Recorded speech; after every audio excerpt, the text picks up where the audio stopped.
मदन को जब प्रिया ने सारी बात बताई तो उसे यकीन नहीं हुआ कि उसने प्रिया के साथ ऐसा व्यवहार किया था। मदन बार बार प्रिया से माफी मांगता था। वो अपने किए पर पछता रहा था। ऐसे ही समय बीत रहा था। दोनों सब कुछ भुलाकर अपनी जिंदगी में व्यस्त हो गए। तभी कुछ ऐसा हुआ जिसकी उम्मीद ना तो प्रिया को थी ना मदन को। एक दिन प्रिया कपड़े धोने के लिए मदन की जेब चेक कर रही थी। तभी उसे एक खत मिला। खत लाल स्याही से लिखा था। लिखावट भी उटपटांग थी, लेकिन खत में जो लिखा था उसे पढ़ते ही प्रिया के होश उड़ गए। उसमें लिखा था, मदन मैं तुमसे प्यार करती हूँ, मुझसे शादी कर लो। मेरे पास बहुत पैसा है, तुम्हें कभी जीवन में काम नहीं करना पड़ेगा। तुम अपनी पत्नी को छोड़कर सदा के लिए मेरे पास आ जाओ। प्रिया के हाथ से सारे कपड़े छूट गए। उसकी आंखों से आंसू बह रहे थे। जिस मदन को मैंने अपने प्राण संकट में डालकर बचाया, वो ही मुझे धोखा दे रहा है। किसी अमीर लड़की के चक्कर में मुझे छोड़ने की तैयारी कर रहा है। प्रिया शाम तक रोती रही। शाम को जब मदन आया तो प्रिया ने उसके सामने वो खत रख दिया। मदन ने सफाई देते हुए कहा, हाँ प्रिया, कल ये खत मुझे एक बच्चा पकड़ा कर चला गया था। तब से मैंने कई बार इसे पढ़ा। मुझे कुछ समझ नहीं आ रहा था। शायद किसी ने मजाक किया हो या बच्चा गलती से इसे मुझे पकड़ा गया। प्रिया बोली, देखो मदन, सच सच बताओ, तुम मुझसे कुछ छुपा तो नहीं रहे हो ना? मदन ने कहा, प्रिया मेरा विश्वास करो, मैं तुम्हारा साथ जीवन भर नहीं छोड़ूंगा।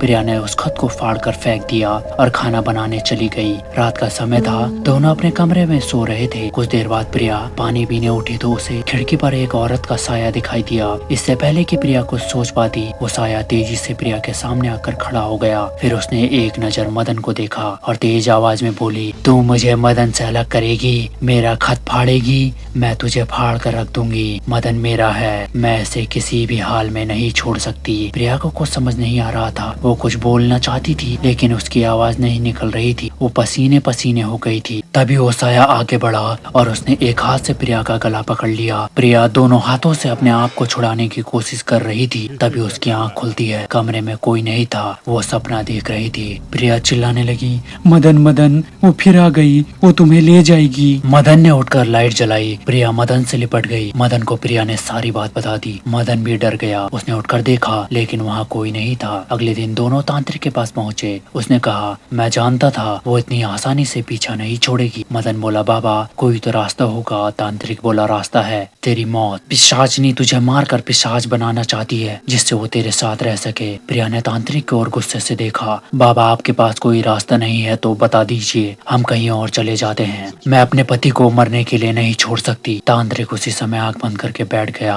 कुछ देर बाद बोला, तुझे केवल एक ही तरीके से बचाया जा सकता है, वो है उस पिशाचनी को धोखा देकर। मदन बोला, कैसे बाबा, कैसे धोखा देंगे उसे? तांत्रिक ने आगे कहना शुरू किया, तुझे ये दिखाना होगा कि तू उसके प्यार में पागल हो चुका है और अपनी पत्नी को छोड़ना चाहता है, लेकिन वो तुझे नहीं छोड़ रही। ऐसे में वो प्रिया पर हमला करेगी। उसी समय हम उसे भस्म कर देंगे। प्रिया बोली, ठीक है बाबा, आप तैयारी कीजिए, मैं तैयार हूँ। मदन ये सुनकर गुस्से में बोला, नहीं बाबा, और कोई रास्ता बताइए। इस बार भी हम चूक गए तो वो प्रिया को मार देगी। तांत्रिक ने कहा, बेटा तू उसकी चिंता मत कर, इसे कुछ नहीं होगा। इस बार मैं ऐसा जाल बिछाऊंगा कि वो बच नहीं पाएगी। जैसा तांत्रिक ने बताया था, मदन ने वैसा ही किया। वो सुनसान सड़क पर पहुंचकर पिशाचनी को बुलाने लगा। मदन बुरी तरह से रो रो कर उसे बुला रहा था। कहाँ हो तुम? मैं तुमसे प्यार करने लगा हूँ। मुझे पता है तुम भी मुझसे बहुत प्यार करती हो। मेरे पास आओ। कुछ ही देर में तेज हवा चलने लगी और मदन को एहसास हुआ कि उसके पीछे कोई खड़ा है। पीछे एक खूबसूरत लड़की खड़ी थी। वो बोली, तुम मुझसे प्यार करते हो? ये सुनकर बड़ी खुशी हुई। चलो हम नई दुनिया बसाएंगे। मदन बहुत डर गया था, लेकिन वो इतनी खूबसूरत थी कि एक बार मदन भूल गया कि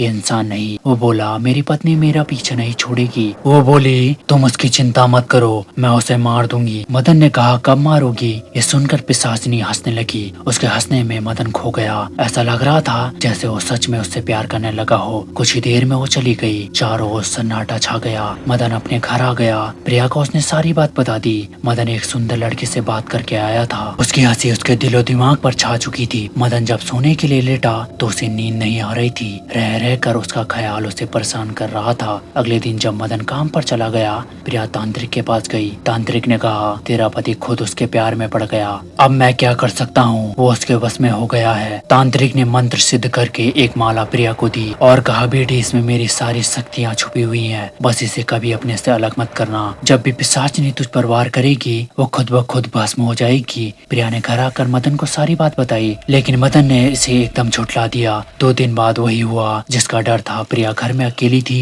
एक सुंदर सी लड़की उसके पास आई और मदन को छोड़ने को कहने लगी। प्रिया समझ चुकी थी कि ये और कोई नहीं, पिशाचनी है। पिशाचनी ने प्रिया पर वार करने के लिए जैसे ही हाथ उठाया, मदन पीछे से आया और उसने इशारे से पिशाचनी को मना कर दिया। फिर मदन ने प्रिया की पीठ में चाकू से कई वार कर दिए। प्रिया घायल होकर वहीं पड़ी रही। उसने देखा मदन और पिशाचनी दोनों ठहाके मारकर हंस रहे थे।